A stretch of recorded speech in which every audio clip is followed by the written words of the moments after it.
Good News Media.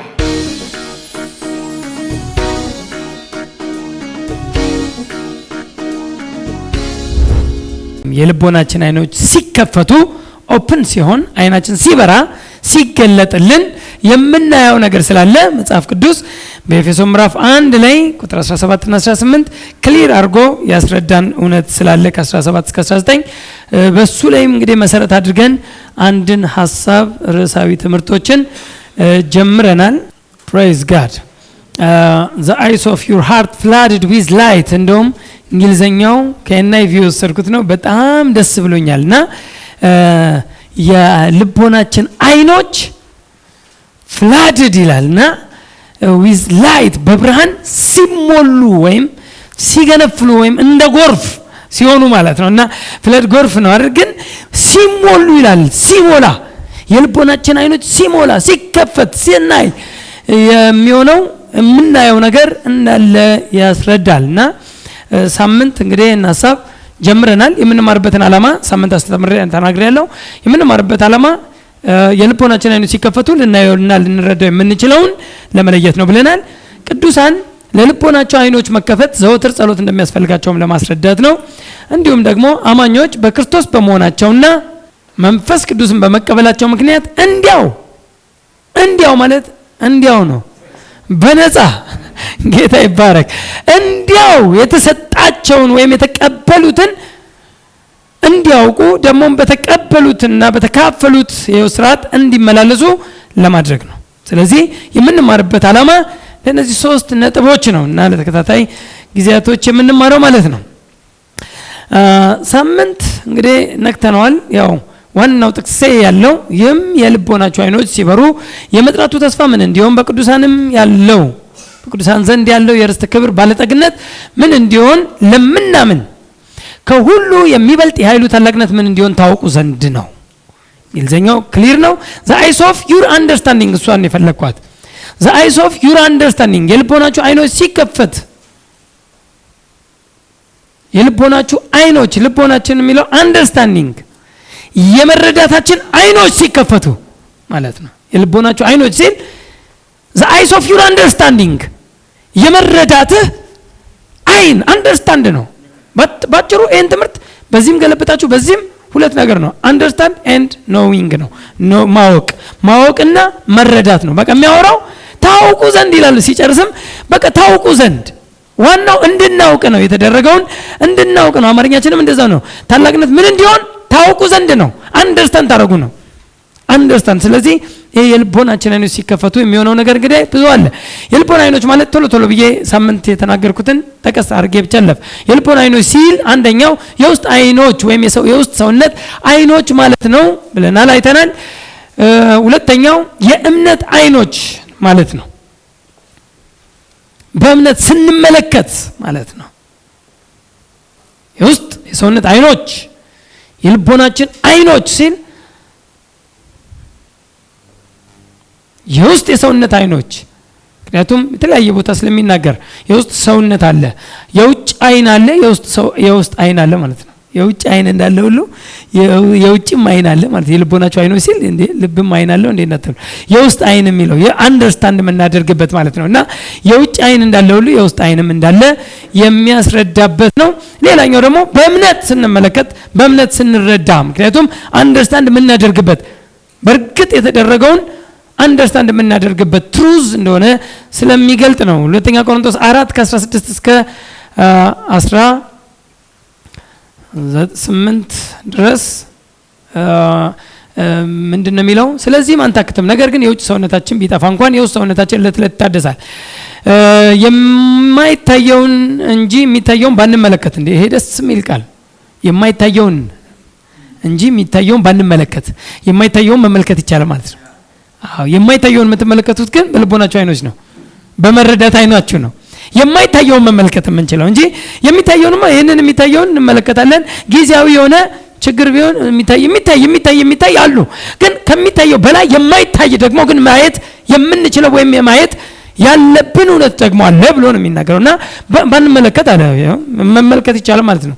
የሚታየውን እንጂ የማይታየውን እንጂ የሚታየውን ባንመለከት ቀላል የሆነ የጊዜው መከራችን የክብር የዘላለም ብዛት ከሁሉ መጠን ይልቅ ያደርጋልና። የሚታየው የጊዜው ነውና የማይታየው ግን የዘላለም ነው። የማይታይ ሲል የማይታይ ነው ማለት ሳይሆን በዚህ በስጋው ዓይን ወይም በጭቃው ዓይን ማየት የማትችሉት ማለት ነው። በሱ ማየት የማትችሉት ግን የሚታይ ምክንያቱም ባንመለከት ነው ያለው ከላይ የማይታየውን እንጂ የሚታየውን ባንመለከት የማይታየውን ብንመለከት ግን ይሻላል ነው። ስለዚህ የማይታየውን ጊዜያዊ የሆነውን ማየት ይቻላል። ምክንያቱም ጊዜያዊ ስለሆነ የሚታየው የማይታየው ግን ዘላለማዊ ነው። ብዙ ነገር እናያለን። በውስጥ ሰውነቴ በእግዚአብሔር ሕግ ደስ ይለኛል ይላል። ሰውነት የሚባል አለ። በእምነት አይኖች ማለት ደግሞ የዕብራውያን 11 ላይ እምነት ተስፋ ስለምናደርገው ነገር የሚያስረግጥ የማናየውንም ነገር የሚያስረዳ ማለት የማናየውን ግን እንረዳለን። አንደርስታንድ የምናደርገው በምንድን ነው? በእምነት። እምነት የማናየውን ነገር ያስረዳል። እስቲ አሜን። ተስፋ ስለምናደርገው ነገር ያስረግጣል፣ የማናየውንም ነገር እንረዳበታለን። የተስፋ ማረጋገጫና የማናየውን ነገር ማስረጃ ነው። የልቦናችን አይኖች ሲበሩ እንዲሁም ለማየት ብቻ ሳይሆን ለማወቅና ለመረዳት ነው የሚለውን አይተናል። ለማወቅ ነው። የልብ አይን ሲበራ አየው ለማለት ብቻ ሳይሆን ለማወቅ አንደርስታንድ ለማድረግ ነው። ስለዚህ ይህንን ኤፌሶን 1:18 ላይ የልባናችሁ አይኖች ሲበሩ ይላል። እርግጠኛነት ነው። ማለትም እምነት ምን ስለሆነ እርግጠኛነት አሹራንስ ነው አይደል? እምነት እርግጠኛነት። ስለዚህ በውስጥ በልብ አይን ስታይ ማንም ከሚያስረዳ በላይ በምንም ነገር ቼክ ከምታደርገው በላይ እርግጠኛ ትሆናለህ። ፕሬዝ ጋድ። ስለዚህ የልቦናችሁ አይኖች ሲበሩ ያለው ፖል ለምንድን ነው? እርግጠኛ እንድትሆኑ። ምን ሆነ እርግጠኛ? በክርስቶስ የተደረገውን ትሩዝ በክርስቶስ የሆነላችሁን እውነት እርግጠኛ ትሆናላችሁ። ከዚህ በጭቃው አይን ከምታየው በላይ ያለፈ እይታ ይኖራል ነው። እይታ ይኖራል። ስለዚህ ይህንን ነው እያየን የነበር ነው። ቆላስይስ 2 ላይ እርግጠኛነትን ሲናገር ልባቸው እንዲጸናና በፍቅርም ተባብረው በማስተዋል ወደሚገኝ ወደ መረዳት ባለጠግነት ሁሉ እንዲደርሱ የእግዚአብሔርን ምስጢር እርሱንም ክርስቶስን እንዲያውቁ እጋደላለሁ። እንግሊዘኛው ደስ ይላል። that their hearts might be comforted being knit together in love and unto all reach of the full of assurance of understanding ይላል። እሷን የፈለግኳት the full assurance እርግጠኛነት ነው። the full assurance of understanding ይላል። በቃ ምንም ማንም ሊያስቀይር በማይችል ትሩዝ ውስጥ ሙሉ እርግጠኛ እንድትሆን በቃ እርግጠኛነት የሙሉ የልብ እርግጠኛነት ማንም አያስክድም። ከዚህ ትሩዝ አንዴ ውስጥ የበራውን አንዴ እኮ በራልኝ እኮ ደስ ይላል። እኔ በቃ አወኩ እኮ በሌላ አወኩ ይቀየራል። በራልኝ ግን በምን ይቀየራል? በቃ በራልኝ ካልክ እግዚአብሔር ለኛ ብርሃን ለኛ በራልና በቃ በራል ማለት ማንም አያስክድም። ከበራለ በጣም ብዙ ሰዎች ያው ዝም ብለው ስለማይበራላቸው ምን ሃይማኖት የሚመስላቸው ፕሮግራም ብቻ የመካፈል የሚመስላቸው ሰዎች ይሄ ላይት ካልመጣ ይሄ ብርሃን ይሄ የልብ አይን መከፈት ብርሃን ካልመጣ ከባድ ነው ለነሱ ከባድ ነው። ምክንያቱም ለውጡ ምን እንደሆነ እንኳን ላያውቁት ይችላሉ። ከበራለ ግን ማንም አያስክድም። አይደል እንዴ? ዘግዝቃችሁ ግደሉኝ እስኪባል ድረስ እንደ ክርስቶስ አውርዱኝ ከዚህ ትሩዝ ማንም አያወርደኝም። አይ አንደርስታንድ ነው እኮ ፉል አሹር እኔ እርግጠኛ ያየሁት የተረዳሁት ነገር አለ ነው። እና የተረዳ ሰው ትሞታለህ ቢባልም ሞት እንትን አያደርገው ከሞት በኋላም ህይወት እንዳለ ስለሚያውቅ ግደሉኝ እንጂ እቺ ወንጌል እንኳን አልቀይራትም ይላል። ሞት ቢመጣ አያስቀይረውም የበራለት ትሩዝ። ስለዚህ ሊበራልን ይገባል ይሄ ትሩዝ። በወንጌል የተረዳነውና አምነን የተቀበልነው በእምነት እርግጠኛነት ነው። ልክ ነው አይደል? ወንጌላችን በኃይልና በመንፈስ ቅዱስ በብዙ መረዳትም ደስ ትለኛለች እቺ በብዙ መረዳትም እንጂ በቃል ብቻ ወደ እናንተ አልመጣምና በእናንተ ዘንድ ስለእናንተ እንዴት እንደነበረን ታውቃላችሁ። እንግሊዘኛውም እንደዛ ነው የሚለው for our gospel came not unto you in word only but also in power and the Holy Ghost and in much assurance ደስ ይለኛል በብዙ እርግጠኛነት in much assurance። ስለዚህ የልቦናችሁ አይኖች ሲበሩ እርግጠኛ ነው የምትሆኑት። እርግጠኛነት ነው ባጭሩ ጌታ ይባረክ።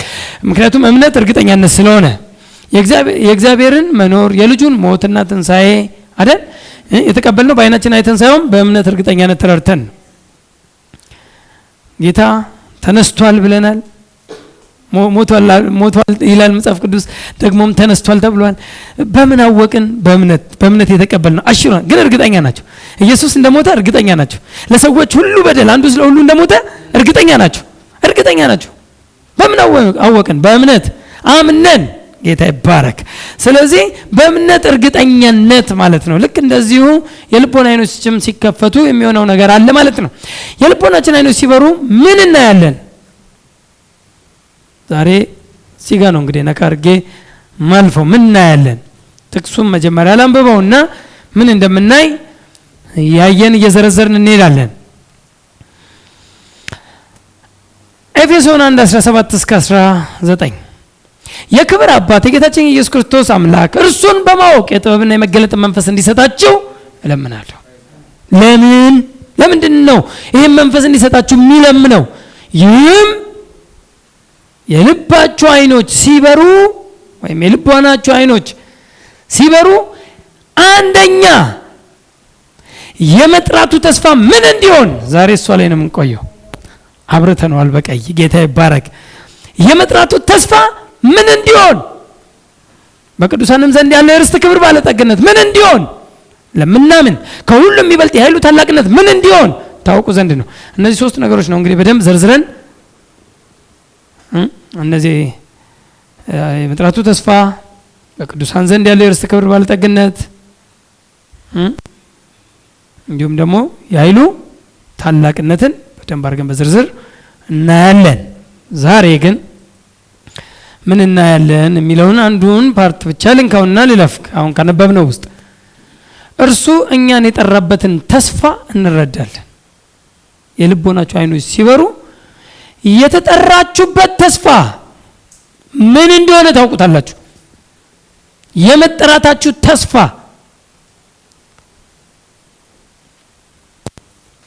እርሱ ማለት ክርስቶስ ኢየሱስ እኛን ወደ እርሱ የጠራበትን ጥሪ፣ ያን የጠራበትን ተስፋ፣ የመጣንበትን ዓላማ፣ የመጣንበትን እውነት፣ ወደ እሱ የተጠራንበትን ጥሪ ለምን እንደሆነ እናውቃለን። ታውቁ ዘንድ ነው አይደል?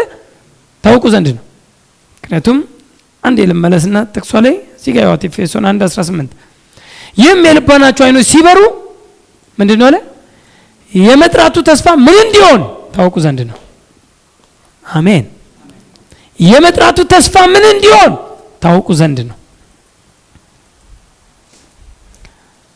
ያው ሁለተኛ ጢሞቴዎስ 1:9 ላይም ያዳነን በቅዱስም አጠራር የጠራን። ሃሌሉያ። ጥሪው ደስ የሚለው የቅዱስ አጠራር ተብሏል። ፕሬዝ ጋድ። ቅዱስ አጠራር ተብሏል። ጥሪው ራሱ ያዳነን ብቻ አይደለም፣ ያዳነን ቀጥሎስ በቅዱስም አጠራር የጠራን እግዚአብሔር ነውና። ሃሌሉያ። የጠራችሁ ማን ነው? እግዚአብሔር ነው። ያዳነን እርሱ ነው።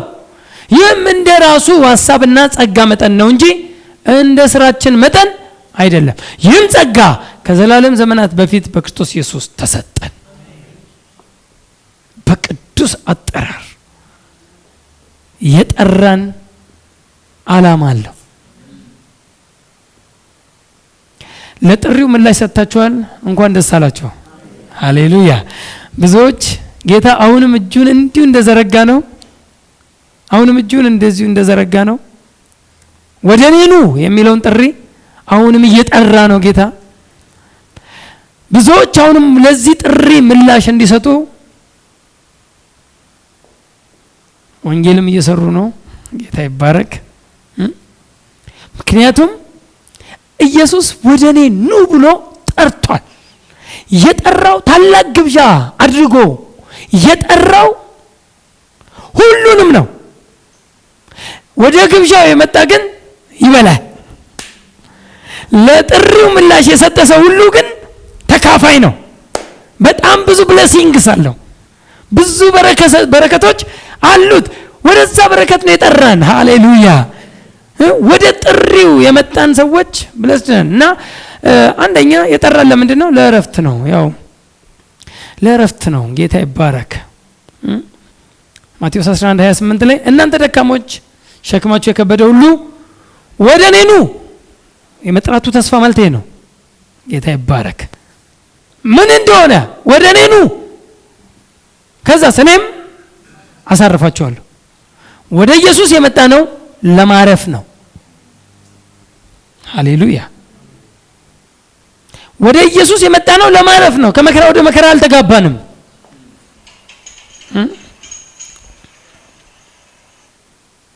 ከአንድ ችግር ወደ አንድ ችግር አልተጠራንም።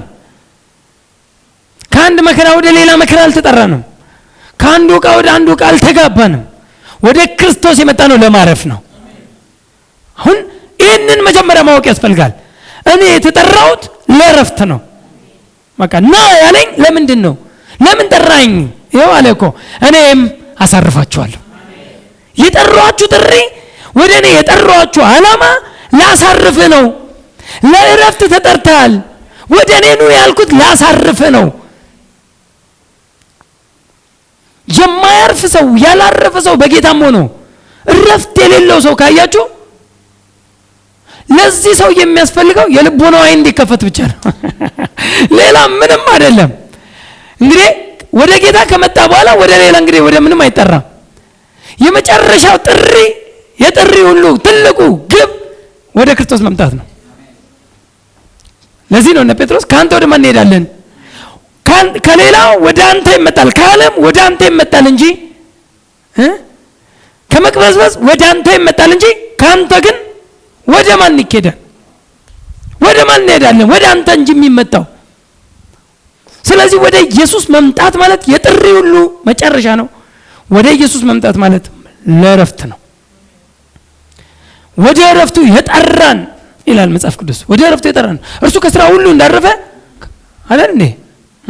ከስራው እንዳረፈ እግዚአብሔር ከስራው እንዳረፈ ዕብራውያን 4:10 እስቲ እናንብባት መሰለኝ። ሃሌሉያ። እረፍት በቃ እረፍትን በደንብ ማየት ይጠበቅብናል። ለማረፍ ተጠርተናል። ለማረፍ 4:10 ዕብራውያን 4:10 ወደ እረፍቱ የገባ እግዚአብሔር ከስራው እንዳረፈ እርሱ ደግሞ ከስራው አርፏልና። እንዴት የምትገርም ቃል ናት! ወደ እረፍቱ የገባ እግዚአብሔር ከስራው እንዳረፈ ገብታችኋል? ወደ እረፍቱ ጌታ ይባረክ።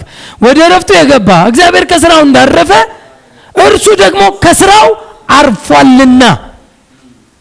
አርፏል፣ ያርፋል፣ አርፏልና። ፓስቴንስ አርፈናል። ወደ ክርስቶስ መምጣት ማለት ማረፍ ነው።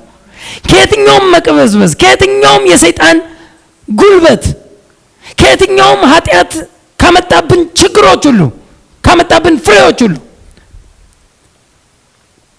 ከየትኛውም መቅበዝበዝ፣ ከየትኛውም ግራ መጋባት እንዴት ሆነን ከሚለው ጥያቄ ሁሉ ረፍት ሆኖልናል።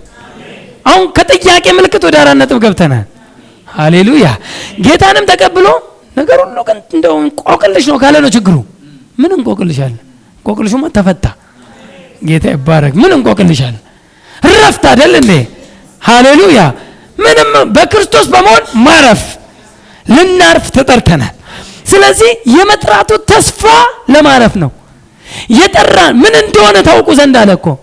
የመጥራቱ ተስፋ የልቦናችሁ ዓይኖች ሲበሩ፣ የልቦናችሁ ዓይኖች ሲበሩ የመጥራቱ ተስፋ የተጠራችሁበት ዓላማ፣ የተጠራችሁበት ተስፋ ምን እንደሆነ እንድታውቁ ነው። የተጠራችሁት ለማረፍ ነው። እስቲ እኔ በሉ እስቲ ወደ ጌታ የመጣሁት ላርፍ ነው። አርፍ ያለው በሉ። ሃሌሉያ። አርፍ ያለው ግራ መጋባት የለም። እንዳረፈ ሰው አክት እናድርግ፣ እንዳረፈ ሰው እንኑር። አትጨነቁ። ምንም የሚያስጨንቅ ነገር የለም። ዓለም ግራ ተጋብታለች። ምንም፣ ምክንያቱም ጥያቄ ውስጥ ናት። እኛ ግን መልስ ውስጥ ነን።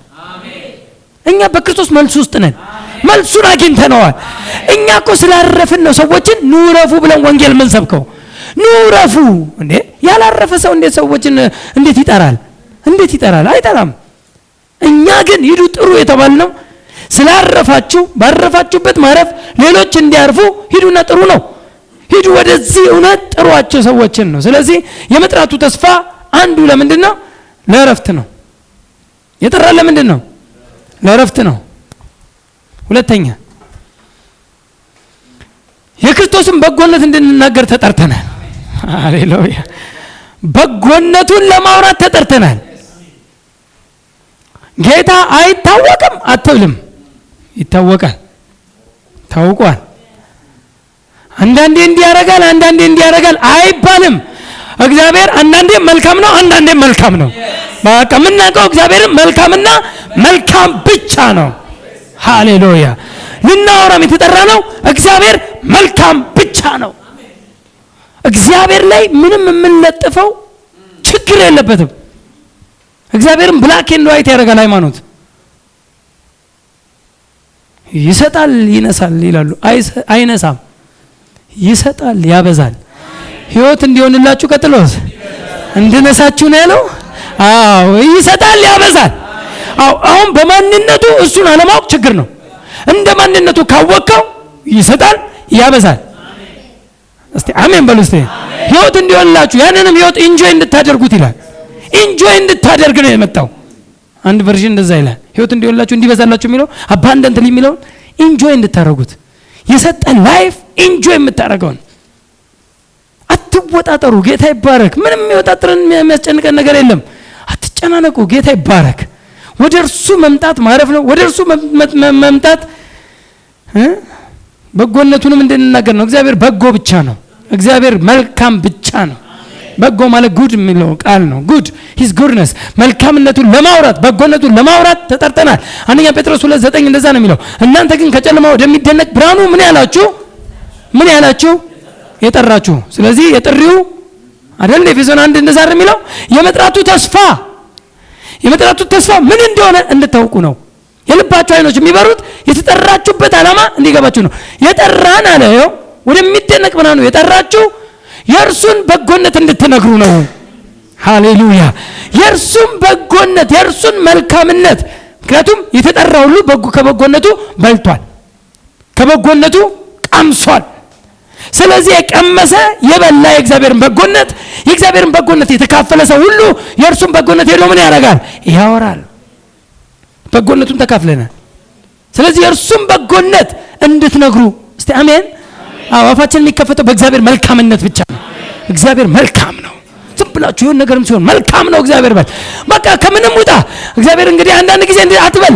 ሁኔታዎች፣ ሰይጣን፣ የተለያየ ችግር የኛ ሁኔታ የሆነ ነገር ሊያመጣ ይችላል እንጂ እግዚአብሔር ክፉ ነገር አያመጣም። እግዚአብሔር መልካምና መልካም ብቻ ነው። ክፋት የለበትም። ሂዝ ጉድ። ሁሌ ለአንተ የሚያስበው መልካም ብቻ ነው። እስቲ አሜን። አዎ ልክ እንትን አድርጎ አንዳንድ ጊዜ እንትን አድርጋችሁት ከሆነ ተበላሽቶ ከሆነ እግዚአብሔር መንታ ሃይማኖቱ ላይ እንደዛ ስለሚያደርግ ነው። መንታ ሆኖባችሁ ከሆነ እግዚአብሔር አንዳንድ ጊዜ እንደዚህ ያደርጋል። እንደዚህ አንዳንድ ሰውማ እንደው በፊቴ ሁሉ ቆመብኝ ይላል። እንደዮ ብዙ እኮ የሚያወራው እግዚአብሔርማ በፊቴ ቆመብኝ፣ በቃ እንትኔን ወሰደብኝ። እግዚአብሔር ምንም አይወስድም፣ መልካም ብቻ ነው። ስለዚህ ልክ እግዚአብሔርን በማንነቱ እግዚአብሔር አሁን ለምሳሌ እስራኤልን አወጣና ወደ ከነዓን ሊያስገባቸው ነው። ዓላማው ነው። የሕዝቤን ጩኸት ሰምቻለሁ ሂድ ብሎ ሙሴ ልኮ አንተ በቃ ሊያርፉ ማርና ወጥቶ ወደምታፈሰው ምድር ሊያስገባቸው መሀል ላይ ግን ይበጠብጣሉ። መሀል ላይ በጥብጣው አውጥቶ እግዚአብሔር በምድረ በዳ እኛን እዛው ብንገዛ አይሻልም? ሽንኩርቱ ምንቸቱ እዛ ግብጽ እሱ አይሻለንም? አውጥቶ እኛን በምድረ በዳ ሊገለን በምድረ በዳ ሊያጠፋን እግዚአብሔር እኔ እንደዚህ ነኝ እንዴ አለ። እኔ እንዲህ ነኝ እንዴ አለ። እንዳሉት ይሆንባቸዋል። እኔ ግን እንዲህ አይደለሁም። አያችሁ፣ አንዳንድ ጊዜ ሮንግ ኮንፌሽን መናገር የለብንም። እግዚአብሔር እንዲህ ሊያደርግ እንዴ ምናምን ነው እንዳፋቸው ይሆንባቸው። እኔ ግን የለሁበትም። የእግዚአብሔርን ትክክለኛ ማንነት ካወቃችሁት እርሱ ለእናንተ የሚያስበው ሐሳብ ሁሉ በጎ መልካም ብቻ ነው። በጎ ነው። እኔ ለእናንተ የማስባትን ሐሳብ እኔ ያውቃለሁ፣ ፍጻሜና ተስፋ ሰጣችሁ ዘንድ የመልካም ሐሳብ እንጂ የክፉ አይደለም። እግዚአብሔር ለእናንተ ሁሉ የሚያስበው የመልካም። እርሱ ከሚያስበው ጋር መገናኘት ነገርን ያፈጥነዋል። እርሱ ከሚያይልህ ጋር ማየት ነገሩን ያፈጥነዋል። እርሱ እንደሚያይ ስታይ ነገር ይፈጥናል። አዎ እዛና እዛ። አሁን ለምንድን ነው 40 ዓመት ሙሉ በምድረ በዳ የዞሩት? ለምንድን ነው እስራኤል እንደው ወደ እስራኤል አንዴ ከጀመርኩ እግዚአብሔር ያሰበላቸውን ስላላሰቡ ነው። እግዚአብሔር ያየላቸውን ስላላዩ ነው እንጂ የ11 ቀን አንዳንድ ሰው እንደውም የ3 ቀን ተኩል ይላል። ከየት እንደሆነ አላውቅም፣ ግን አብዛኛው ብዙ እንትኑ 11 ቀን ነው ጉዞ ከግብጽ ወጥቶ ከናን ለመግባት። የሚገርም አይደል? የ11 ቀን ተኩል ጉዞ ተጉዘው ከናን ነበር መግባት የነበረባቸው። ግን እግዚአብሔር ምን አለ? ኢሳይያስ 55:10 ላይ ሐሳቤ ከሐሳባችሁ መንገዴም ከመንገዳችሁ ሰማይ ከምድር እንደሚርቅ ምዕራብ ከምስራቅ እንደሚርቅ እንዲሁ እግዚአብሔር እዚህ ጋር ያስብላቸዋል፣ እነሱ የሚያስቡት። እግዚአብሔር የሚያይላቸው ያንን እነሱ እዛ። እንዴት አግሪ ያርግ? እግዚአብሔር እንደሚያስብ ማሰብ አቃታቸው። እግዚአብሔር የሚያይላቸውን ማየት አቃታቸው። እግዚአብሔርን በትክክለኛ ማንነቱ ማወቅ አቃታቸው። ስለዚህ እግዚአብሔር እስኪስተካከሉ ብሎ እስኪስተካከሉ ልባቸውን እስኪያስተካክሉ አድጀስት እስኪያደርጉት 40 ዓመት በምድረ በዳ በአንድ ተራራ ዙሪያ ሲዞሩ ነበር። ሄዳችሁ ክፍሉን እኮ ብታነቡ ይሄን ተራራ መዞር ይበቃቸዋል የሚል ቃል አለ። እንዴ ጌታ ራሱ ሰለቸው 40 ዓመት ሙሉ ያንን አንድ ተራራ እኮ ናት። ሩቅ የሆነ ክፍለ ሀገር ሄዱ ይመስላችኋል? አልሄዱም እኮ በቀን ሄዱበታል፣ በማታ ሄዱበታል። ተራራውን ሌላ ክፍለ ሀገር ሄዱ ይመስላችኋል? አንድ ተራራ ነው የሚዞሩት። እግዚአብሔር መጣና ኧረ እባካችሁ ይሄን ተራራ መዞር ይበቃችኋል። ልባችሁን አስተካክሉ እኮ ነው። አድጀስት አድርጉ። እኔ እንደማስብ አስቡ፣ እኔ እንደማያችሁ እዩ ራሳችሁን። እኔ ለእናንተ እንደማስበው አስቡ። አቤት ከናን ቢሉ ከናን አሁን ይኸውልህ ምናምን እያወሩ ቢሄዱ አቤት ከናን አሁን በቃ ይኸው ማርና ወተት ሄደን ይኸው እንጠጣለን ምናምን እያሉ ቢሉ በ11 ቀን ሄደው ይበላሉ። ምን ማለት ነው? ያርፉ ነበር ወደ ረፍታቸው 11 ቀን የ40 ዓመት ያንንም 40 ዓመት እያዞራቸው እስኪስተካከሉ እየዞሩ ግን እዛው ታምራት እያደረገላቸው እግራቸው አላበጠም፣ ጫማቸው አላረጀም፣ ልብሳቸው አላረጀም። ምን ማለት ነው? አውቃም 40 ዓመት ሙሉ እንዴት ይሆናል? ልብስ አላረጀም፣ ጫማቸው እስቲ ምን ማለት መሰላችሁ? የ3 ዓመት ልጅ ሆኖ ከግብጽ የወጣ ልጅ ህፃን ነው ማወራው። ስንት ዓመቱ ነው አሁን? 43 የ3 ዓመት ልጅ ቁጥሩ ስንት ናት? ጫማዋ 20 43 ዓመት ሲሆነው ጫማውን እግዚአብሔር እዛው ምን እያደረገ እያሳደገ እዛው ጫማው ያድጋል። ሚራክል እኮ እያደረገላቸው ነው። በሚራክል እግዚአብሔር በሚራክል እንዲኖሩ ሳይሆን በብሌሲንግ እንዲኖሩ ነው ዓላማው። እስቲ አሜን በሉ። እስቲ እግዚአብሔር አንተ በታምር እንድትኖር ሳይሆን ታምራት ማለት የዕለት ምግብ ነገር ነው። እሱን በሱ እንድትኖር አይደለም፣ በበረከት እንድትኖር እርፍ በምትልበት ሃሌሉያ እንጂ የሆነ ነገር ዱብ ከዛ ሚራክል ነው ጌታ። ሚራክል አይደለም እግዚአብሔር ላንተ የሚያምነው። ሚራክል የምድረ በዳ ላይፍ ነው። በረከት ግን የከናን ነው። አሜን። በምድረ በዳ እግዚአብሔር ሚራክል እያደረገ ስጋ ሲሉ ስጋ ሲመጣ፣ መና ሲሉ መና ሲመጣ፣ ይሄን ሁሉ ነገር ሲበሉ ነው። ብሌሲንግ ለእናንተ አይቻለሁ። ልክ ማየት ስትጀምር እስቲ አሜን በሉ። እስቲ እግዚአብሔር ለእናንተ ያየውን ማየት ስትጀምሩ የጠራህ ዓላማ ምን እንደሆነ ማየት ስትጀምር ከስኬት ጋር ፈጥነህ ትገናኛለህ። ከደስታ ጋር ፈጥነህ ትገናኛለህ። ግን በካልኩሌሽን ነው የምናስበው፣ ሁሉ ካልኩሌሽን። ዓለም እንደሚያስብ እናስብ ነው፣ ጋድ እንደሚያስብ ሃሌሉያ። እግዚአብሔር ለኛ እንደሚያስብ አባት ለልጁ እንደሚያስብ እርሱን እኛም እናስባለን። ሃሌሉያ። ከዛ ጋር ከእውነቱ ጋር እንገናኛለን። ኤኒዌይ ቶሎ ልሂድ። ጌታ ይባረክ። ሶስተኛ ለርስቱ የተለየ ቅዱስ ሕዝብ እንድንሆን ጠርቶናል። ከላይ ያለው ጥቅስ አብሮ እንድናገናኘው ነው። ለርስቱ የተለየ ቅዱስ ሕዝብ እንድንሆን ጠርቶናል። እናንተ ግን ከጨለማ ወደሚደነቅ ብርሃን የጠራችሁ አንደኛ የእርሱን በጎነት እንድትነግሩ የተመረጠ ትውልድ፣ የእርሱን በጎነት እንድትናገሩ የተመረጠ ትውልድ። ቀጥሎስ የንጉሥ ካህናት ሃሌሉያ፣ ካህናት ልንሆን ተጠርተናል። የተጠራንበትን እኮ ነው የሚናገረው። የጠራችሁ ነው የሚለው። የተጠራችሁት የንጉሥ ካህናት፣ ቅዱስ ሕዝብ፣ ለርስቱ የተለየ ወገን ናችሁ። ቀድሞ ወገን አልነበራችሁም፣ አሁን ግን የእግዚአብሔር ወገን። ቀድሞ ሕዝብ አልነበራችሁም፣ አሁን ግን የእግዚአብሔር ሕዝብ ናችሁ። ሃሌሉያ። ስለዚህ ለርስቱ የተለየ ቅዱስ ሕዝብ እንድንሆን ጠርቶናል። ስለዚህ ልክ የተጠራበትን ዓላማ የልቦና አይን ሲከፈት ይሄን ነው የምታየው። ቅዱስ ሕዝብ ነኝ። አሜን። የልቦናው አይን የተከፈተ ግን የተጠራበት ዓላማ ከገባው እኔ ቅዱስ ነኝ ይላል። ቅዱስ ሕዝብ፣ ለርስቱ የተለየ ወገን፣ የተመረጠ ትውልድ፣ chosen generation ሃሌሉያ። የተመረጠ ትውልድ፣ የንጉሥ ካህን፣ የእርሱ ካህን ነኝ እኔ። ካህን አማኝ ሁሉ ካህን ነው። በብሉይ ኪዳን ጊዜ ጥቂት ካህን አለ። ህዝቡ ኃጢአተኛ ስለሆነ ጥቂቱ ካህን ከኃጢአተኛው ተመርጦ ስለ ኃጢአተኛው የሚሾም ከእግዚአብሔር ጋር የሚያገናኝ ጥቂት ካህን ነበር። በአዲስ ኪዳን ግን ከጨለማ ወደሚደነቅ ብርሃን የተጠራ ሁሉ የንጉሥ ካህን ነው። ሁላችን የንጉሥ ካህናት ነን። ከእግዚአብሔር ጋር አይደል ከክርስቶስ ጋር ታረቁ ብለን ስለ ክርስቶስ እንለምናለን። ሁሉ ካህን ነው፣ አስታራቂ አገናኝ ነው። የማስታረቅንም ቃል በእኛ ኖረ ይላል። በማን? በእኛ። በማን ብትሉ ሄዳችሁ ከፍ ብትሉ የሚናገረው ስለ አዲስ ፍጥረት ነው። 17 ላይ ይሄን ብሎ ነው 18 ያን የሚያወራው። ሁለተኛ ቆሮንቶስ 5:17 እና 18 ማንም በክርስቶስ ቢሆን አዲስ ፍጥረት ነው፣ አሮጌው ነገር ሁሉ አልፏል፣ እነሆ ሁሉም አዲስ ሆኗል ካለ በኋላ ያወራው ይሄንን ነው። የማስታረቅንም ቃል በእኛ አኖረ። አዲስ ፍጥረት ሁሉ አስታራቂ ነው። ሃሌሉያ። ከእግዚአብሔር ጋር ታረቁ ብሎ ወንጌል የሚሰብክ ከክርስቶስ ጋር የሚያገናኝ ወደ ክርስቶስ እውነት የሚመራ መልካም ካህን ነው። አማኝ ሁሉ ካህን ነው። አማኝ ሁሉ አገልጋይ ነው። አንደኛ ተሰሎንቄ 4:7 ላይ ለርኩሰት ሳይሆን እግዚአብሔር በቅድስና ጠርቶናል። ለቅድስና ይላል እንግሊዘኛው unto righteousness uncleanness ሳይሆን clean ለንጽህና ንጹህ ለመሆን ቅዱስ ለመሆን ተጠርተናል። ለርኩሰት አልተጠራንም። ፐርፌክት ሆነን ለመኖር ግን ተጠርተናል። ቅዱስ ሆነን ለመኖር ተጠርተናል። ጠርቶናል ኖር የሚለው እየተማርን ያለነው የመጥራቱ ተስፋ ምን እንዲሆን ታውቁ ዘንድ የተጠራንበት ዓላማ። እያንዳንዱ ስለ መጠራት ነው ማወራው ዛሬ። የመጠራታችን ተስፋ ምንድነው? ቅዱስ ለመሆን። አያችሁ ኤፌሶን የሚያወራ ያንን ነው። የመጥራቱ ተስፋ ምን እንዲሆን ታውቁ ዘንድ። የተጠራንበት ተስፋ ወይም የተጠራንበት ዓላማ ለምንድነው ካላችሁኝ፣ ቅዱስ ሕዝብ፣ የተለየ ወገን ለመሆን። የማን ወገን? የእግዚአብሔር ወገን።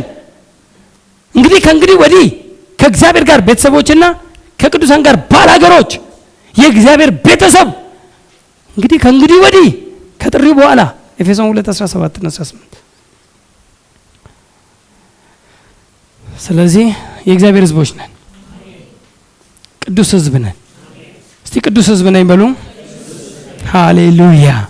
ስለዚህ የመጠራታችን ተስፋ እሱ ነው። ሌላኛው አልጨምርላችሁ። የክርስቶስን ወንጌል ለመስበክ የተጠራንበት ዓላማ አንዱ የተጠራ ነው ወንጌሉንም ለመስበክ ነው። አሁን እንደተናገርኩት ካህን እንዳልነው ማለት ነው። ሐዋርያ 16:10 ላይ ራእዩንም ካየ በኋላ ወዲያው ወደ መቄዶንያ ልንወጣ ፈለግን፣ ወንጌልን እንሰብክላቸው ዘንድ እግዚአብሔር እንደጠራን መስሎናልና።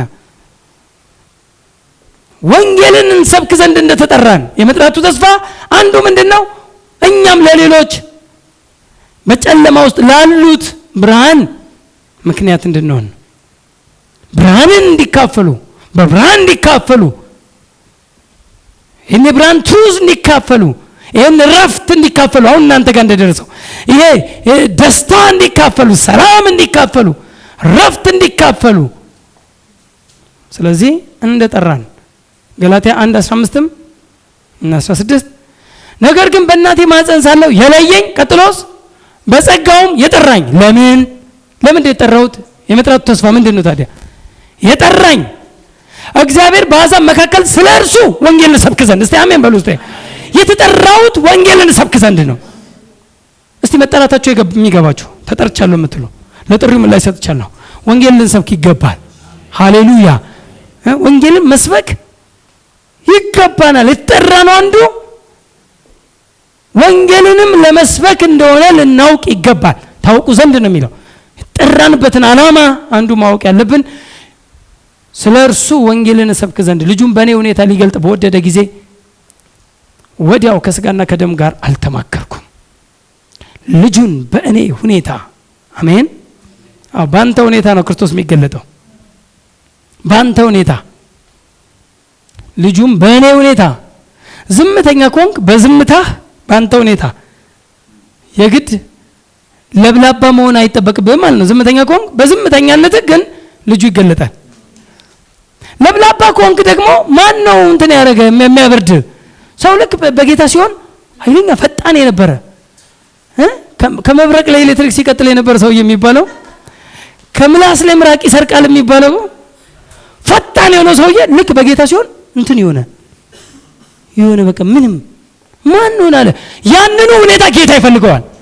ያንኑ ፍጥረትን ያንኑ አክቲቪቲን በአንተ ሁኔታ ክርስቶስ ይገለጣል። በዛው ሁኔታ በአንተ ሁኔታ አንተ እኔን መምሰል አይጠበቅብህም፣ እኔም አንተን መምሰል አይጠበቅብኝም። አንተ እከሌን መምሰል አይጠበቅብህም፣ እከሌም አንተን መምሰል አይጠበቅበትም። በአንተ ሁኔታ ልጁ ኢየሱስ ክርስቶስ ይገለጣል። እስቲ በእኔ ሁኔታ በሉልኝ። አሁንም ክርስቶስ ይገለጣል። አዎ አወራርህ፣ አነጋገርህ፣ አሳሳቅህ ባለ ስማርትነስ አወራርህ፣ አነጋገርህ እኔ በደንብ እኮ አልናገርም ካላችሁ በዛችሁ በአንቺ ሁኔታ የምታድኝ ሰው አለ። አዎ ያንቺን ሁኔታ የሚሰማ አንድ ሰው አንድ ወቅት ላይ በቃ ሁሌ እንትን ያው ቢሊቨሮችን ሁሌ የሚያጥላላ ነው አለው እና አንድ ምስክርነት ሰምቼ ነውና ሁሌ በቃ ምናምን ነገር ይላል እንደዚህ ግድ የለም ፓስተሬን ብታየው እሳት የላሰ ትለዋለች አንዲት እሱ ጋር የምትሰራ አለቃዋ ነውና ግድ የለም ፓስተሬን ብታየው አንድ ቀን እንደ ቸርች መጣ ፓስተሬን ብታየው አንተማ ጌታን ትቀበላለህ ምናምን ነገር ትሏል። ኧረ እባክሽ እኔ ማንንም አያሳምነኝም እኔ ምናምን ፍልስፍናም ትፈላ እና በቃ ብዙ ብለው አንድ ቀን በቃ እሺ እመጣለሁ ብሎ አንድ ቀን መጣ። እሱ የመጣ ቀን ፓስተርየው የለም እሳት የላሰው እሳት የላሰ ፓስተር የተባለው ማለት ነውና እሱ የለምና የዛን ቀን የለም። አጋጣሚ ሆኖ የዛን ቀን ፕሮግራም የሚያካፍለው ደግሞ ውሃ የላሰ ነውና በቃ ረጋ ብሎ የሚያወራ ምንም በቃ ብዙም የነል እና ልክ እሷ ጉባኤ ውስጥ አለቃዋ እንደመጣ ስታይ እና የሚሰብከው ደግሞ ፓስተሩ እንደሌለ እና የሚሰብከውን ስታየው በቃ አዘነች። ዛሬ ወይኔ በቃ ነገ ገደለኝ በቃ ምን እንደሚለኝ እያለች ያኛው ተነስቶ በቃ ዘፍጥረት 5ን ከፍቶ እንትና ወለደ ሄኖክም ወለደ ይሄን አመት ኖረ ሞተ ይላል። እንትና ወለደ ይሄን ያለ አመት ነው ልጆችንም ወለደ ከዛ ሞተ የሚል ነው። በቃ ታሪክ አንብቦ እና በቃ ጨረሰና በቃ እሷ በቃ የመጨረሻ እንትን ብላለች። በንጋታ ውስጥ ታገኘው በኢየሱስ እኔ በቃ ዛሬ ጌታን ተቀበልኳል እዴ ምንድነው ትሏለች። አይ እኔ በጣም ነው የገረመኝ እኔ በቃ እኔ ይሄ ገብቶኛል እንደዚህ ገብቶኛ አያውቅም። እሷ እየቀለደ መስሏታል። አንተ ምንድነው የምትለው ትላለች። ምንድነው ትላለች። በጣም እንዴት እንደተረተረው ግን አይተሻል። ይሄን ያህል አመት ኖረ ሞተ እንዴ እኛ እኮ አጭር ዘመን እየኖርን ብቻ ለሱ የሚገባው ሌላ ነው። በዋ በላሰው አያቸው እሳት የላሰ ውሃ የላሰ የሚባል የለም በእኔ ሁኔታ አሜን። እስቲ አሜን። በአንተ ሁኔታ ክርስቶስ ይገለጣል። ልጁን በእኔ ሁኔታ ማን ነው የሚገልጠው ማለት ነው? እግዚአብሔር ራሱ። ስለዚህ በእኔ ሁኔታ ሊገልጥ በወደደ ጊዜ ወዲያውኑ ከስጋና ከደም ጋር አልተማከርኩም። እሺ ሌላኛው የመጥራቱ ተስፋው የመጣንበት ጠራ ነው መንፈስ ቅዱስን እንድንቀበል ነው። ትንሽ ፖይንት ነክቼ ልለፍዬ ነው ዛሬ መንፈስ ቅዱስን ይጠራ ነው። ይህንን በሰሙ ጊዜ ልባቸው ተነካ። ጴጥሮስና ሌሎችንም ሐዋርያት ወንድሞች ሆይ ምን እናድርግ አሏቸው። ሐዋርያ 12:37 ጀምሮ ምን እናድርግ 38 ጴጥሮስ ንስሐ ግቡ ኃጢአታችሁም ይሰረይ ዘንድ እያንዳንዳችሁ በኢየሱስ ክርስቶስ ስም ተጠመቁ የመንፈስ ቅዱስንም ስጦታ ትቀበላላችሁ። ቁጥር 39 የተስፋው ቃል ለእናንተና ለልጆቻችሁ ጌታ አምላካችንም ወደ እርሱ ለሚጠራቸው በሩቅ ላሉ ሁሉ ነውና አላቸው። ወደ እርሱ ምን ለሚላቸው ለሚጠራቸው። ይሄ የተስፋው ቃል የሚለው እዚህ ጋር ስለ ክርስቶስ ሳይሆን ስለ መንፈስ ቅዱስ ነው። ሁለት ተስፋ ነበር በአዲስ ኪዳን ማለት ማኒፌስቶ የተደረጉ። አንደኛ የመጀመሪያው ክርስቶስ ኢየሱስ ነው። ሁለተኛው ግን መንፈስ ቅዱስ ነው። ኢየሱስ ይመጣል ተባለ፣ ኢየሱስ መጣ። ሁለተኛው ደግሞ ሲጠበቅ የነበረው ተስፋ ደግሞ ማን ነው? መንፈስ ቅዱስ። መንፈስ ቅዱስ ይመጣል በእናንተ ላይ በወረደ ጊዜ ኃይልን ትቀበላላችሁ የሚለው ተስፋ። ይሄን ተስፋ ትቀበላላችሁ የመንፈስ ቅዱስንም ተስፋ። እስቲ አሜን። ጌታ ኢየሱስ ክርስቶስ የተቀበላችሁ ቀን ንስሐ ገብታችሁ ጌታን የተቀበላችሁ ቀን የዛን ጊዜ ይህን የተስፋውን ቃል ለእናንተና ለልጆቻችሁ ጌታ አምላካችንም ወደ ማን ወደ እርሱ ለሚጠራቸው ለምን እንደተጠራ ነው የመንፈስ ቅዱስን ስጦታ ለመቀበል ይኸው አለኩ ወደ እርሱ ለሚጠራቸው የመጣ ነው የመንፈስ ቅዱስ ስጦታን ለመቀበል ወደ ጌታ ከመጣ የመንፈስ ቅዱስ ስጦታን ትቀበላለህ ዮሐንስ 7:37 እንደዛ ነው የሚለው ማንም የተጠማ ቢኖር ወደ እኔ ይምጣ እና ይጠጣ እስቲ አሜን ይህንንም በእርሱ የሚያምኑት የሚቀበሉት ስላላቸው ስለ መንፈስ ቅዱስ ተናገረ ስለ መንፈስ ቅዱስ ወደ እኔ ምን ይበል ይምጣና ይጠጣ ጥሪው ምንድነው ወደ እኔ ና ነው ወደ እርሱ ሲመጡስ የሚጠጡት አለ አሜን ጠጥታችኋል ረክታችኋል በዚህ መንፈስ ሃሌሉያ መንፈስ ቅዱስን ከመስጠት በላይ በምን ያርካል መንፈስ ቅዱስን አብዝቶ ከማፍሰስ በቀር በምን ያርካል በምን እንርካ ጠጣን አለኮ አንዱን መንፈስ ሁላችን ጠጥተናል እስኪል ጳውሎስ ጠጣን ረካን ለምንድነው ተጣምተናል የሚባለው ተጣምቻለሁ ምንድነው የምትጠማው ጌታን ከመጠጥቶ ከመርካት በላይ በምን ያርካን ልጁ ኢየሱስ ክርስቶስን ከመቀበል በቀር በምን ያርካን ስለዚህ የጠራን መንፈስ ቅዱስን ሊሰጠን አፈሰሰብን ወደ እኔ ይምጣና ምን ይበል ይጠጣ ሃሌሉያ ጠጥቻለሁ የሚላለ ሁላችን ከዛው ከአንዱ መንፈስ ጠጥተናል ከሚለው ጋር ቸርች ከሆነን ሁላችን ዘባዲፍ ከሆነን ያንን መንፈስ ቅዱስ ጠጥተናል ሌላኛው ትንሽ ልጨምር በሰላም እንድንኖር ጠርቶናል የመጥራቱ ተስፋ አንደኛ ቆሮንቶስ 7:15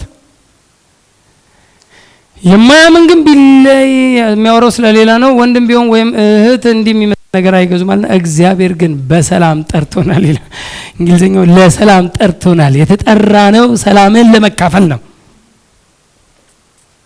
ሰላምን ለመቀበል ነው በሰላም ለሰላም ጠርቶናል የተጠራ ነው በሰላም ለመኖር ነው እርሱ ምናችን ነውና ይላል መጽሐፍ ቅዱስ ኤፌሶን ላይ ሰላማችን ነውና ኤፌሶን ምዕራፍ 1 ላይ እርሱ ሰላማችን ነውና ኤፌሶን 2 ምዕራፍ 2 እርሱ ሰላማችን ነው ስለዚህ ሰላምን አግኝተናል ወደ እርሱ ከመጣን በሰላም ተሞልተናል ሰላም ለዚህ እኮ ነው ሰላምን ስለተቀበልን በአንዳች አትጨነቁ የተባልነው ጭንቀትኛ ላይ አይሰራም ኤረር ነው አትጨነቁ ባንዳች አምሮን ሁሉም ያልፍ እግዚአብሔር ሰላም በክርስቶስ ኢየሱስ ሁለንተናችሁን ይጠብቃልና ስለሚል ስለዚህ የእግዚአብሔርን ሰላም ተቀብለናል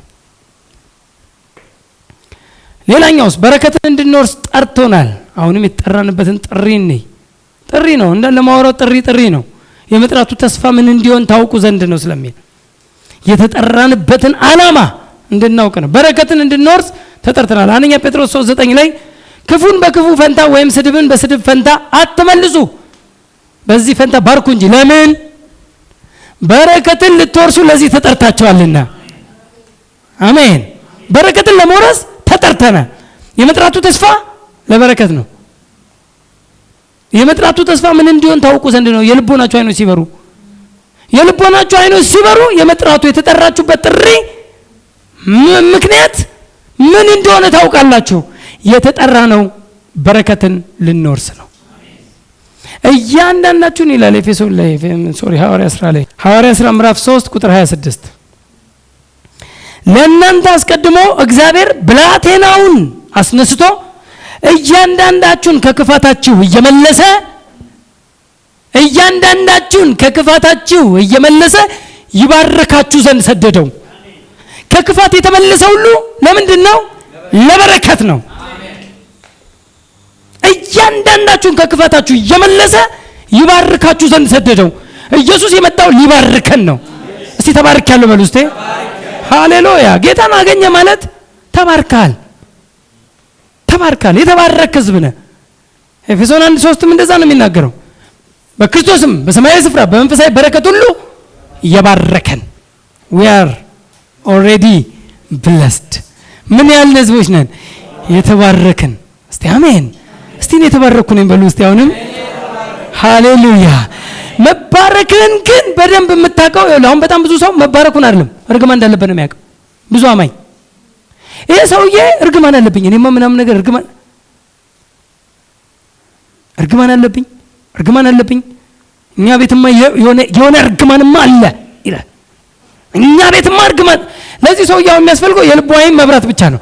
የልቡ ዓይን ሲከፈት የተጠራበት ዓላማ ይገባዋል። በረከትን ልትወርሱ ምን ብላችኋል? ተጠርታችኋል። የመጥራቱ ተስፋ ምን እንደሆነ ታውቁ ዘንድ ነው። የልቦናችሁ ዓይኖች የተጠራበት ዓላማ ይገባል። እስቲ አሜን በሉ እስቲ። ልክ የልቦና ዓይን ብርግድ ሲል ለካ አም ብለስድ፣ ለካ እርግማን የለብኝም። የዘር ማንዘር እርግማን ምናምን እያለ ማንም ለካ እንዲያስቀምጥብኝ አልፈቅድም፣ የለብኝም። ከየት የመጣ እርግማን? እኔ ተባርኬያለሁ በክርስቶስ በመሆን። እሺ በክርስቶስ ሆናችሁ ካልተባረካችሁ በምን ትባረካላችሁ? በምን ልንባረክ እንችላለን? ወይ በረከት ማቴሪያል ነው። ማቴሪያል ነገርን ሊያመጣ የሚችል ኃይል ነው። በረከት ጤንነትን ሊያመጣ የሚችል ኃይል ነው። በረከት ሰላምን ሊያመጣ የሚችል ኃይል ነው። በረከት ደስታን ሊያመጣ የሚችል ኃይል ነው። ተባርኬያለሁ ካልክ ጤናማ ነኝ። ተባርኬያለሁ ማለት በልጆች ስኬት፣ ተባርኬያለሁ በኑሮ ስኬት፣ በማንኛውም ነገር ብሌሲንግ ማለት ፓወር ነው። እንዲህም ብሎ ባረካቸው አለ። እንዲህም ሰጥቶ እኮ አይደለም። ዘፍጥረት ላይ እንደዛ ነው አይደል የሚለው? እንዲህም ብሎ ዘፍጥረት እና አዳምን እንዲህም ብሎ ባረካቸው ብሎ ምንም የተሰጣቸው ነገር የለም። እንዲህም ሰጥቶ አይደለም። የሚመጣው ነገር አይደለም በረከት። የሚመጣውን ነገር የሚያመጣ ኃይል ነው። አንተ ላይ የተቀመጠ ኃይል ነው።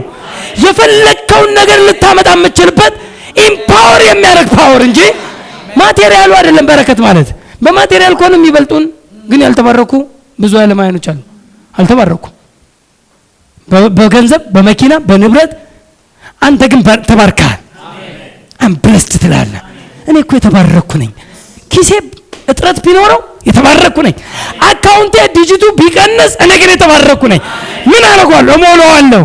ሃሌሉያ። ይጨምራል። ምክንያቱም አም ብለስድ እንዴ የተባረኩ ህዝብ ነኝ።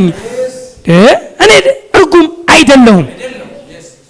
ተባርካለሁ የሚል እዚህ ውስጥ ካለ እስቲ ሃሌሉያ። አይ አም ብለስድ ተባርካለሁ በክርስቶስም አለ እኮ። የተባረክነው በክርስቶስ ነው። በክርስቶስም ኤፌሶን 1:3 በክርስቶስም በሰማያዊ ስፍራ በመንፈሳዊ በረከት ሁሉ የባረከን። የሚባርከን አይልም። ምን አለን? የባረከን። ተባርከናል። በረከትን ልትወርሱ ተጠርታችኋል። እያንዳንዳችሁን ከክፋታችሁ እየመለሰ ይባርካችሁ ዘንድ ሰደደው። በኢየሱስ በመሆን ሃሌሉያ በረከትን ተቀብለናል። ጌታን ስቀበል ተባርካለሁ። ያልተባረኩበት የህይወት ክፍል የለም። ፕሬዝ ጋድ። ጤንነት ይገባኛል። ለምን? አይ አም ብለስድ። ሰላም ይገባኛል። ረጅም እድሜ ይገባኛል። ለምን? አይ አም ብለስድ። የፊዚካል ፕሮስፔሪቲ የሚባል ስላለ ነው ማወራው ስለ ሰውነት። ፖቨርቲ ውስጥ አንገባ። በአጭር እድሜ አንሞትም። በበሽታ አንሰቃይም። ጤንነት አከፋፋይ ነን። እኔ ክሊኒክ አየሁ ሐኪም ቤት ከሄድኩ ዘመኔ ምናምን ማለት ነው ያለብህ። ለችግር ጊዜ ይላል አንዳንድ ሰው። ይሄ ሐኪም ቤት ምንድነው? ምን ስፔሻሊስት ነው ምናምን ነገር ከአንገት በላይ ሲባል ከአንገት በላይ እውቀት ይዟል። ለችግር ጊዜ የሚባል ነገር የለም። ከአንገት በላይ ስፔሻሊስት ጌታን አግኝተናል። ሃሌሉያ። እውነቴን ነው እኮ የምነግርህ። ምንም እኛ ለሆነ ነገር ነው። የኔ ገንዘብ ወንጌልን ይሰብካል። ሐኪም ቤት አያፋፋም። እስቲ አሜን በሉ እስቲ። አዎ የእናንተ ገንዘብ ሄዶ ሐኪም ቤትን አያፋፋም፣ አያስፋፋም። ክርስቶስን ወንጌሉን ያስፋፋል። እሺ ብትሉ የምድርን በረከት ትበላላችሁ። እምቢ ብትሉ ግን አለ አልናገረውም። ኤፌሶን ምንድነው? ኢሳይያስ 1:19 ላይ እምቢ ብትሉ ግን ይልና ሰይፍ ይበላችኋል የሚለውን አንድ ሰው ሲተረጉም ሰይፍ እኮ አለ የግል ክሊኒክ ነው አለ። ይበላል አለ። ገና ስትሄድ ከካርድ 300 ብር ሲል ገና ትጀምራለህ አለ። ከዛ ሚስት አርግዛ ሄደህ ሚስት አርግዛ ሄደ አንተ እንኳን ትመረመርና እንዲህ ዞረ ስትሄድ እንዲህ ዞረ ስትመጣ 2000 ብር ምናምን ነገር የሆነ ነገር እስቲ ቼክ ተደረግ እስቲ አንተም እንደምታይ ተለ ሚስት አርግዛ እኔ እውነቴን ነው የምነግራችሁ እውነት በጌታ ፊት ሆኜ ነው የምነግራችሁ አንዲት ዶክተር ስላለችኝ ነው ኒቹ ታውቃታለች አይደል ዶክተር በረከት ትባላለችና እኛ የተባረክን ነን ሰጪዎች ነን እኛ ደስተኞች ነን እኛ የሰላም ሰዎች ነን ያረፍን ሰዎች ነን ጌታ ይባረክ የመጨረሻው በነጻነት እንድንኖር ጠርቶናል የተጠራንበትን ጥሪ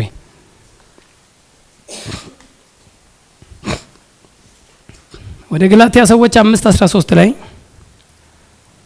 5:13ን ከማውራቴ በፊት 5:1ን ታውቁታላችሁ ሁላችሁም በነጻነት ልንኖር ክርስቶስ ነጻነት አወጣን በምን ልንኖር በነጻነት ልንኖር እስቲ አሜን በነጻነት ልንኖር በነጻ መውጣት አይደለም አማኝ ማመን ያለበት በነጻ መኖር ነው በነጻ መውጣት አይደለም ከምን ነጻ ትወጣለህ አዎ ነጻ ታላቅ የዴሊቨራንስ ኮንፈረንስ ይባል ሄዳ ተሙላ ምን ልታረግ ከምን ዴሊቨር ለመሆን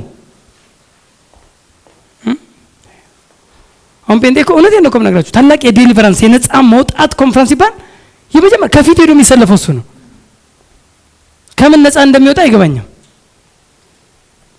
አማኝ ከምንም ነገር ነጻ አንወጣም ባለፈው ብያለሁ ካለማወቅ ካልሆነ በስተቀር ከምንም ነጻነት አትወጣም ነጻነት የወጣን ህዝቦች ነን በምን ግን ልንኖር አለ በነጻነት ልንኖር ኑሮ የምን ሊሆን የነጻነት ሰላም የሚሰማ ጤንነት የሚሰማ በቃ የሆነ ሃሌሉያ ደስታ የሚሰማ ረፍት የሚሰማ በነጻነት ልንኖር ኑሮ ነጻ ሆነ እንድትኖር እንጂ ሁሌ ነጻ በመውጣት አይደለም ሁሌ በነጻ በመውጣት አይደለም እና እዚህ ጋር ምን አለ ወንድሞች ሆይ እናንተ ለአርነት ተጠርታችኋል ቁጥር 13 ላይ ሲደርስ ቁጥር 1 ላይ በነጻነት ልንኖር አለ ቁጥር 13 ሲመጣ እናንተ የተጠራችሁት ለአርነት ነው አርነት ማለት ሊበርቲ ፍሪደም የሚለው ቃል ፍሪ ኤንድ ዶሚኒየን ከሚል ከሁለት ቃል ጥምሮች የመጣ ነው የሁለት ቃል ጥምር ነው ፍሪ ዶሚኒየን ፍሪደም ኪንግ ዶሚኒየን ኪንግደም የሚለው እነዚህ ሁለት አሁን ፍሪደም ማለት አሁን በጣም ብዙ ሰዎች እቺን ቃል ገላትያ 5:1ን ሲያወሯት በነጻነት ልንኖር ክርስቶስ ነጻ ወጣን ነው የሚሉት ነጻ አይልም ነጻነት ፍሪደም ነው የሚያወራው ነጻ ፍሪ ነው ነጻነት ግን ፍሪደም ይባላል ቃላቱ ነው አማርኛችን እንትና ያደርገው እንግሊዘኛው ግን በደንብ ፍሪ ኤንድ ፍሪደም አሁን ፍሪደም ወይም ሊበርቲ ወይም ፍሪደም የሚለው ቃል ፍሪ ኤንድ ዶሚኒየን ማለት ነው ነጻ የሆነ አገዛዝ መንግስት ነጻ አገዛዝ ውስጥ ነው የገባችሁት ፍሪ ዶሚኒየን ሃሌሉያ አሁን ከርግማን ነጻ ነኝ ግማሽ ትምህርት ነው ያለው ከርግማን ነጻ ነኝ ማለት ግማሽ ትምህርት ነው ዶሚኒየኑን አላወራማ አገዛዝን አላወራም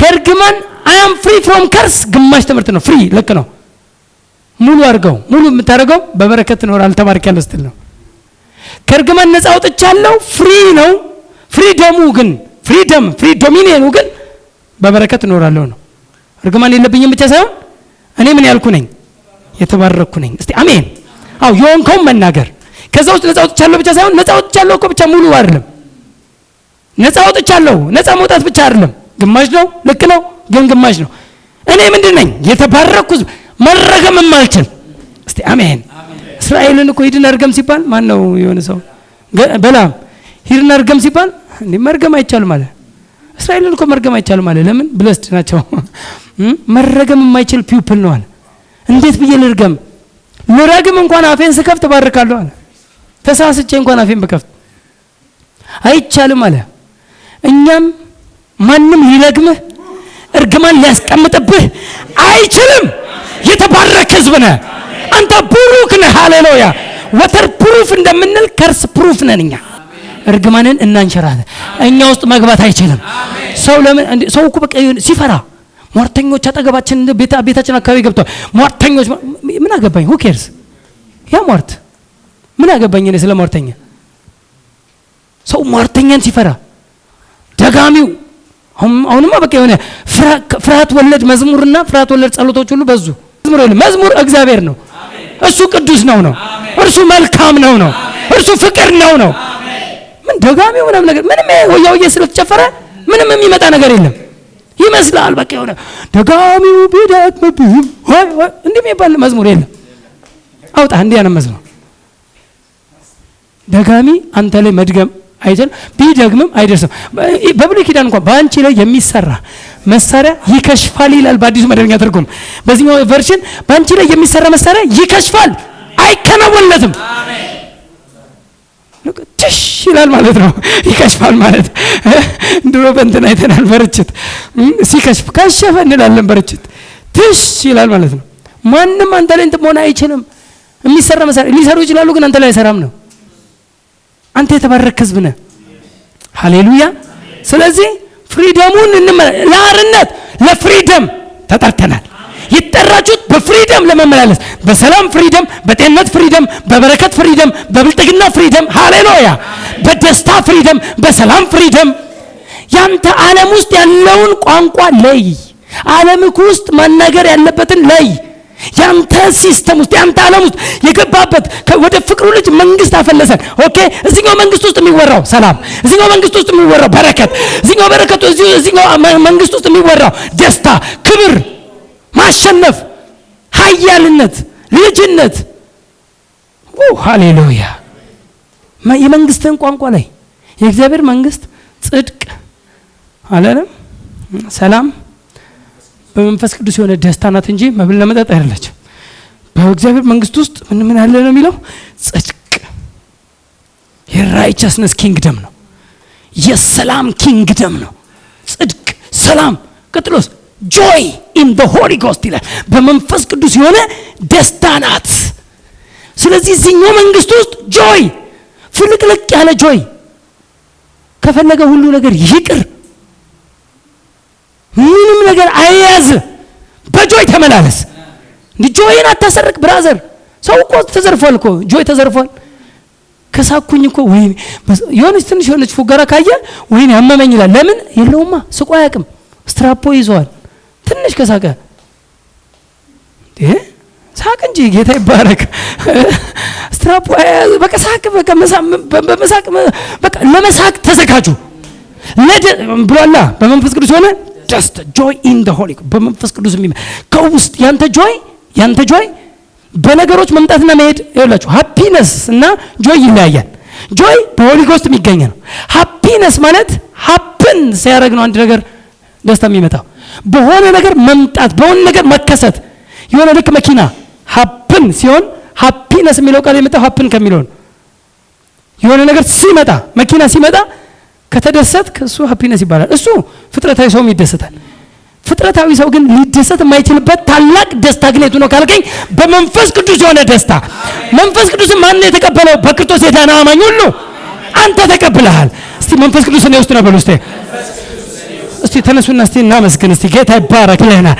መንፈስ ቅዱስን ተቀብለናል፣ ሰላምን ተቀብለናል፣ ደስታን ተቀብለናል፣ ረፍትን ተቀብለናል።